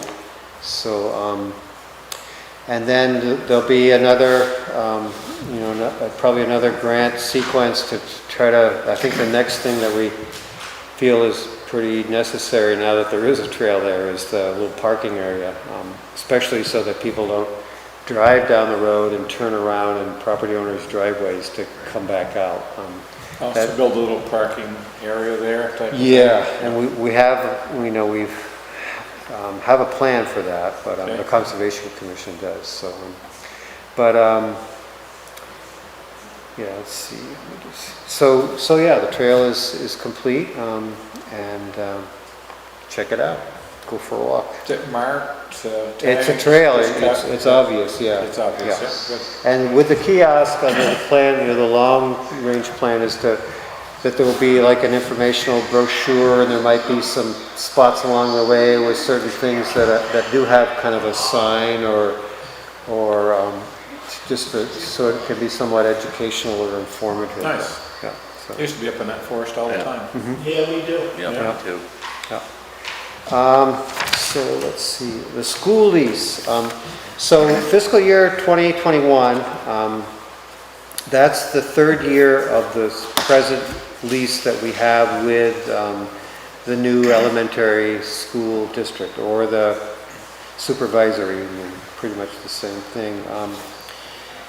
And so I talked to Brittany Curie, who is the financial manager for the supervisory union. She also oversees the maintenance of the school buildings, and she would like the town to have a proposal for the continuing of the lease pretty much sometime by let's say, the end of September, because they start working on the budget for fiscal year '22 in October.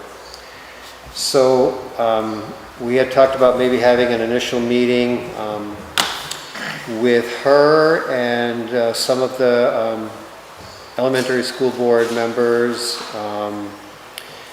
and the principal from the school and some town representatives to start working out a new lease. Probably would be another 3-year lease. So they're planning on continued use of the school Yes, building? there are no plans to discontinue the use of any of the schools in the district. Another question for you.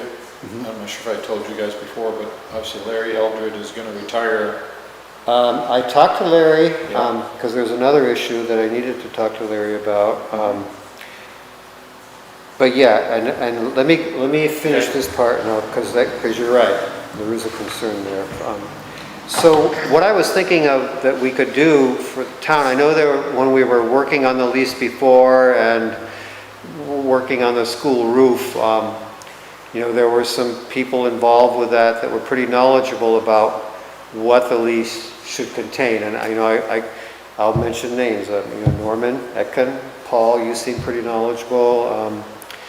Patrick Flood, and Larry, also Larry Eldred.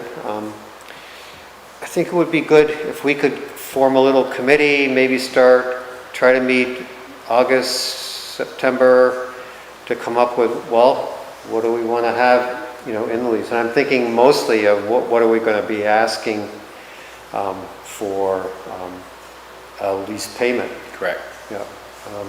And what's covered. What's covered, yeah. And with this initial meeting with the supervisory union, they can, I want to know from them what they expect us to cover. Because we were a little far apart last time. Yeah. On a few things. Yeah. So I haven't contacted, any of those names that I've mentioned to see if they would be willing. I did talk to Larry about it, and Larry is willing to be a part of that committee. So maybe what I would do is contact the other folks I just mentioned and see if we would, could get together and come up with. So the concern, Brian, that you were just mentioning indirectly is that Larry Eldred did sort of resign as the the maintenance person for the school, but he's still working part-time for the supervisory union. I still work with him on the other school. And his work is mostly involved with the maintenance of the schools.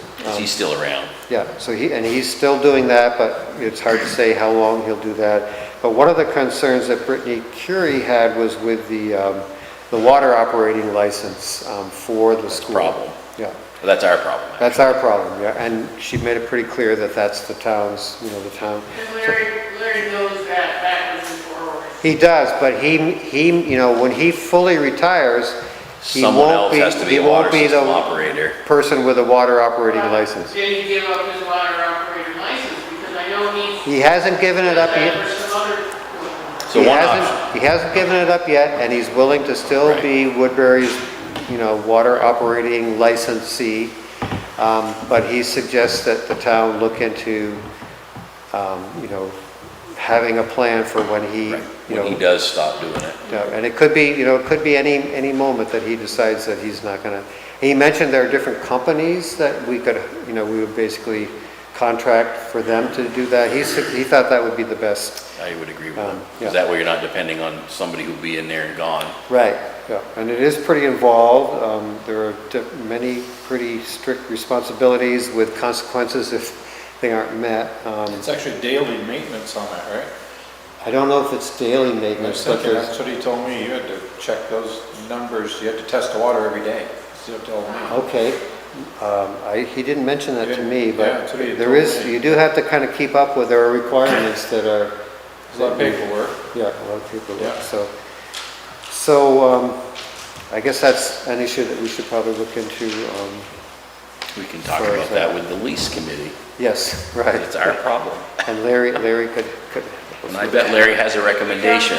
He did- Becomes something that a town pays for, that's gonna be expensive to get. Yeah, and- an engineering firm. From my conversation with Brittany Curie, it sounds like the expectation is that the town, that would be the town's responsibility, as far as they're concerned.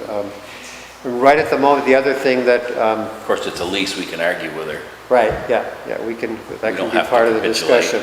That can be part of the conversation. Yeah. It's not even a budget line item for. No, Oh yeah, it's gonna be a whole nother ball of wax for us, so. Yeah, yeah. It is a conversation we'll have to have with them, and I maybe push Yeah. back a little bit. yeah. So that's pretty much it with the school lease. Yeah, so we'll try to get this little committee together and see who's willing to help with that and start working on that another month or so. So the village traffic sign, I finally called the Traffic Logic, the company that we bought the signs from, and they do not have, they sell them, they don't service them. Oh my, so it's still broken, I take it? I So it's don't- still broken. Flashing yet. They suggested that somebody with a voltmeter check the electricity coming from the solar panel, check, and then to the battery, and then from the battery to the sign. So you tried to get in on the computer and it's dead? No. Yeah. I tried to connect to Bluetooth and it didn't. So it's like it's not powered up at all? So Okay. one thought I had, is there actually a manual for that, Laura? Sort of. Sort of? Yeah. There's online. Is maybe hiring an electrician? Yep. Higgins has done stuff for us in the office. Yeah, I was thinking of Tim Yeah, also. why don't we contact him and have him look at the Okay, sign? so if there's a manual that will kind of give him a clue on what he's Could be the batteries are kind no of good looking or for, something that would be disconnected, helpful. something simple. That's probably one of the. Yep. Yeah, yeah. Truck That was vibration, the- unhook That was the something. thought that the person I spoke with, Traffic Logic, is that there's some kind of breakdown in the panel. That's it. So I'll call Tim Higgins and ask, maybe I'll have him check in at the town office and get that manual, or I could get it and give, Skip still have all that information, or did you bring it back? Skip has, I think he brought most of it back. There isn't a lot, it's more like step by step, how you turn the sign on, how to connect to the Right. sign, like, that's. not much for how, troubleshooting or No, anything. online there is more. I could print stuff off, That would be helpful. possibly. Yeah, if you could do that, it would be As an helpful. electrician, he's probably gonna have a pretty good idea when he sees. Yeah, I'm guessing it's not very complicated. This can't be yeah, done. I You would got guess power so. going to the control board of some kind, and Yeah, Yeah. just it's got getting power to there, the board, then check you got those. problems with the board. Yeah, so, Pretty much. yeah, Or and there's a that's fuse what, or a breaker or something trip, I don't yeah. know. And to actually have any kind of repair done to that, if it is something with the actual sign, we would have to send it to the manufacturer in Montreal. Very good. Send the whole sign? Send the whole damn sign, yeah. Really? We can probably find someone to fix it. Yeah, There's a guy out in Hardwick, I can get his number, his name and number, that works on, has his own business with solar panels, okay, that does do some of that stuff. yeah.